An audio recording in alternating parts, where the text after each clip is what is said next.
Good morning, class 9th. In this banking class, we will study about private investment in banking and insurance sector. Okay? In last class जो मैंने आपकी live class ली थी तो उसमें मैंने क्या बताया था आपको IRDA के बारे में बताया था, रेगुलेटरी अथॉरिटी जो कि इंश्योरेंस सेक्टर को रेगुलेट करती है, उसके फंक्शंस मैंने बताए थे clearly. And in this sector, in this class I am going to discuss about कि प्राइवेट इन्वेस्टमेंट का क्या रोल है आपके इंश्योरेंस सेक्टर में. मीन्स क्या इंश्योरेंस सेक्टर में अभी तक सिर्फ गवर्नमेंट का पैसा लगा था या next other private investors are also allowed to invest in this insurance sector. कैसे इन्वेस्ट करेंगे? लाइक द इंश्योरेंस कंपनी जो कि इंश्योरेंस प्रोवाइड करती है, अगर वो गवर्नमेंट कंपनी हुई तो गवर्नमेंट से का रोल हो गया उस इंश्योरेंस सेक्टर में. बट अगर वही प्राइवेट कंपनी हुई तो क्या हुआ कि प्राइवेट इन्वेस्टमेंट हो गया इंश्योरेंस सेक्टर में. आप अभी लेटेस्ट न्यूज आप लोगों ने भी सुनी होगी कि LIC बहुत ज्यादा स्टेक अपने प्राइवेट कर रहा है, प्राइवेटाइजेशन की ओर LIC जा रहा है, राइट. तो अब क्या है, प्राइवेट इन्वेस्टमेंट एक्चुअली होता क्या है? Let's see. The transfer of ownership, okay, property और business from the government to private sector is called privatisation. Means अगर आप इस वर्ड पे फोकस करते हैं तो प्राइवेटाइजेशन वर्ड ऐसा वर्ड है जिसके थ्रू ओनरशिप, मतलब अगर कोई एसेट है, कोई कंपनी है, उसका ओनर जो है, अगर ओनर गवर्नमेंट थी तो मीन्स वो गवर्नमेंट का था, तो अगर वो ओनरशिप गवर्नमेंट अपने हाथ से किसी प्राइवेट सेक्टर को दे देती है, या प्रॉपर्टी जो LIC की कंपनी है वो प्रॉपर्टी ही पूरा या बिजनेस गवर्नमेंट अपने पास से किसी प्राइवेट सेक्टर को देती है, तो उसको क्या कहते हैं? प्राइवेटाइजेशन कहते हैं. Clear? Means private investment in insurance sector मतलब कि कितनी प्राइवेट पार्टीज आती हैं और इंश्योरेंस सेक्टर में अपना पैसा लगाती हैं, और कितनों को government actually sells its stake to the private parties. Means किसी भी बंदे को जो कि प्राइवेट पर्सन है, वो बिजनेस कंटिन्यू करना चाहता है, तो वो गवर्नमेंट का स्टेक कितना परचेज करता है, जिसके थ्रू गवर्नमेंट अपनी ओनरशिप या प्रॉपर्टी या बिजनेस ट्रांसफर करती है उस प्राइवेट पार्टी को. That process is known as privatization. तो आपको क्वेश्चन में एग्जाम में मैं वन वर्ड या वन लाइन के सेंटेंस में आई कैन इजिली आस्क कि what do you mean by the word privatization, और I can also give the question like write short notes on the private investment in the insurance sector. Means private investment insurance sector में आप क्या समझते हैं? Clear?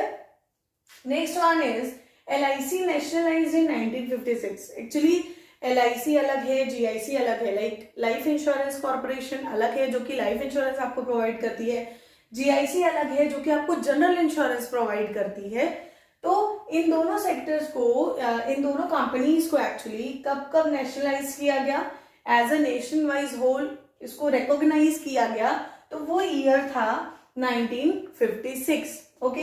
And the second one is GIC nationalized in the year 1972. This is very much important from your MCQ point of view. मैं ये MCQ में question दे सकती हूँ regarding when LIC and GIC was nationalized in India. Clear?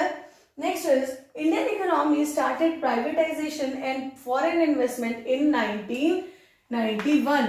It means actually 1991 में क्या था कि after ये आपका इंडिपेंडेंस 1991 में इंडियन इकोनॉमी ने बहुत ज्यादा फोकस किया था कि क्योंकि देखो बिफोर इंडिपेंडेंस क्या था कि there was a huge role of government in each of the sectors.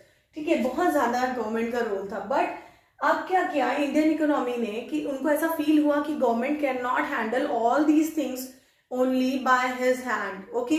तो उसने क्या किया, इंडियन इकोनॉमी ने फोकस किया कि वो कितना ज्यादा प्राइवेट इन्वेस्टमेंट को फोकस मीन्स मोटिव को देख सके और कितना ज्यादा फॉरेन इन्वेस्टमेंट इन्वाइट कर सके. मीन्स फॉरेनर्स का पैसा कितना ज्यादा इंडिया में लग सकता है, इसको बहुत ज्यादा ही फोकस किया इंडियन इकोनॉमी में. और ये कब किया? ये 1991 में किया. Clear?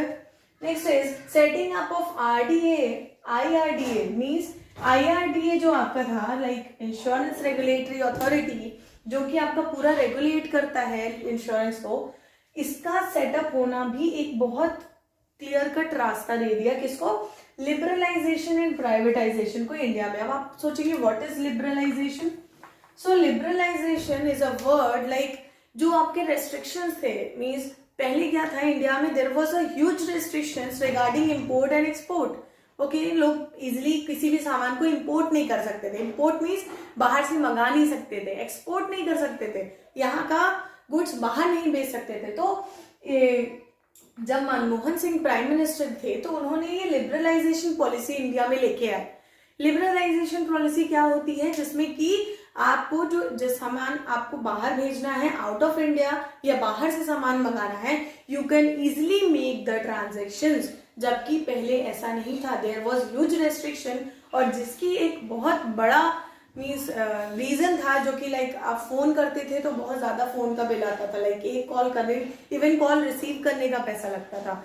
And the pictures means malls जो हैं अभी, रोड्स जो बने हैं, ब्रिजेस बने हैं, फ्लाईओवर्स बने हैं, that was only the main reason कि आपके जितने भी फॉरेन इन्वेस्टर्स आए और इंडियन सेक्टर्स में इन्वेस्ट किए, और वो क्या हुआ, जब कंपटीशन इंक्रीज हुआ तो पर वैल्यू उसका, पर कॉस्ट जो था, जो कि जनरल पब्लिक को पड़ता था, वो बहुत ही रिड्यूस हो गया। समझ में आया? Liberalization means removal of restrictions from the country.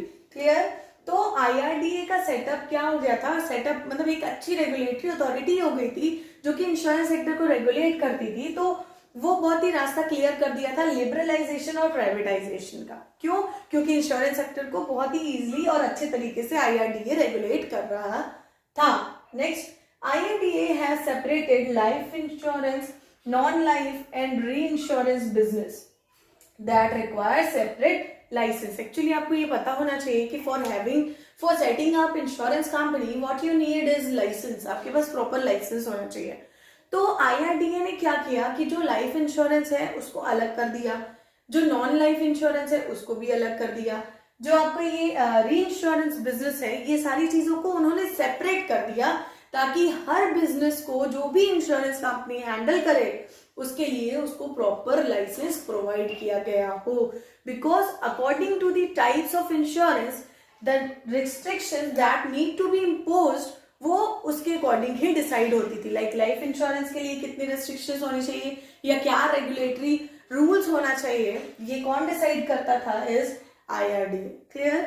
समझ में आया? ये पूरा एक आप नोट्स, इसको मैं पिक क्लिक करके आपको सेंड करती हूँ। You have to maintain proper notes because I can give you short notes on this topic in your examination, right? Thank you. In next class we will read further.